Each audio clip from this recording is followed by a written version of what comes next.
Eric Reinhardt a vécu à Nancy jusqu'à l'âge de 6 ans, puis à Marseille. L'écrivain raconte son long cheminement artistique, depuis son rêve de devenir écrivain jusqu'à l'écriture de son premier livre, Demi-sommeil.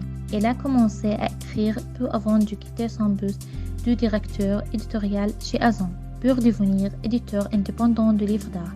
Il se met à écrire en puisant son inspiration dans des lieux de son enfance et de son adolescence. Ses œuvres sont souvent caractérisées par une exploration minutieuse des relations humaines. De plus, ses œuvres ont été traduites dans plusieurs langues, lui offrant ainsi une audience internationale. De plus, l'écrivain a été régulièrement récompensé, notamment par le Globe de Cristal d'honneur en 2012, pour l'ensemble de son œuvre, ainsi que la feuille d'or de la ville de Nancy 2011. Sarah Suzanne est l'écrivain. Dans son roman, il y a deux femmes, Sarah et Suzanne. Il y a une alternance entre elles. L'écrivain représente Suzanne aux yeux de Sarah. Sarah, Suzanne et l'écrivain naviguent à travers les hauts et les bas de la vie, cherchant à trouver leur place dans un monde complexe et changeant. Le récit offre un aperçu poignant des luttes intérieures et des triomphes personnels de ces personnages, tout en célébrant la force de l'amitié, de la créativité et de la résilience humaine. Le récit met en lumière les défis auxquels sont confrontés Sarah et Suzanne, ainsi que leurs interactions avec leurs proches, des tensions émergeant dans les relations familiales et conjugales, illustrant les complexités de la vie et de l'amour. Malgré les épreuves, les deux femmes trouvent leur passion pour l'art et la littérature. Suzanne vit en Bretagne dans une belle et grande maison qu'elle aime beaucoup. Elle est confrontée à un diagnostic de cancer de sein, ce qui la pousse à réévaluer sa vie et ses choix. Elle entreprend un voyage introspectif et artistique, cherchant à trouver un sens à sa propre existence. Tout va pour le mieux, la vie à la maison est très agréable, l'ambiance est excellente, son mari n'est absolument pas contrariant, mais il lui manque quelque chose. Elle ne se sent pas très heureuse. En tout cas, elle se sent moins aimée qu'autrefois de son mari. Elle commence à détester son mari lorsqu'il commence à ne plus se soucier d'elle et à ne pas lui donner les sentiments d'amour nécessaires. Alors, leur relation est devenue mauvaise. Par ailleurs, elle se rend compte par hasard lors d'un rendez-vous chez leur notaire que son mari possède 75% de leur maison et elle seulement 25%. Elle demande à son mari de rectifier cette anomalie. Elle lui promet qu'il va le faire, mais de la même façon qu'il l'abandonne tous les jours. En passant ses soirées dans ce péché, elle ne fait rien pour résoudre ce problème. Les mois passent et Suzanne décide d'administrer une sorte d'électrochoc à son mari.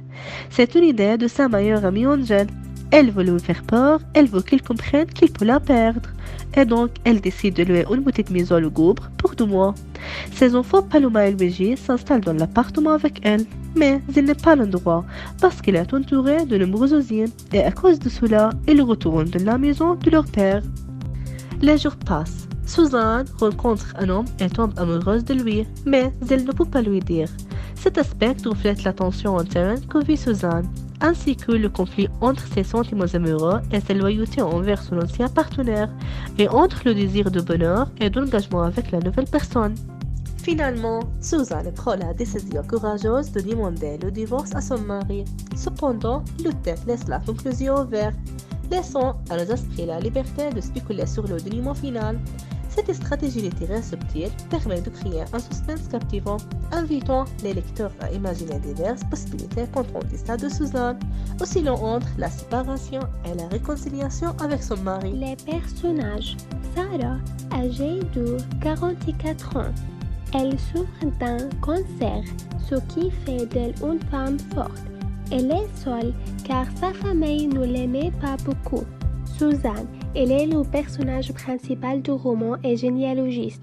Elle représente la version fictive de Sarah. Le mari de Sarah, il ne l'aime pas beaucoup et ne lui rend pas l'amour qu'elle lui donne. Paloma, la fille de Sarah qui lui apporte tout son soutien moral. Luigi, le fils de Sarah qui hésite à partager sa vie avec les autres. Dolphine, une amie de Sarah et sa partenaire en affaires. Laurent, il était son amour d'enfance. Eric Reinhardt, auteur de romans, et l'un est le narrateur. Angèle, l'amie de Sarah qui est plus âgée d'elle. En réalité, Sarah est une mise en fiction d'une lectrice.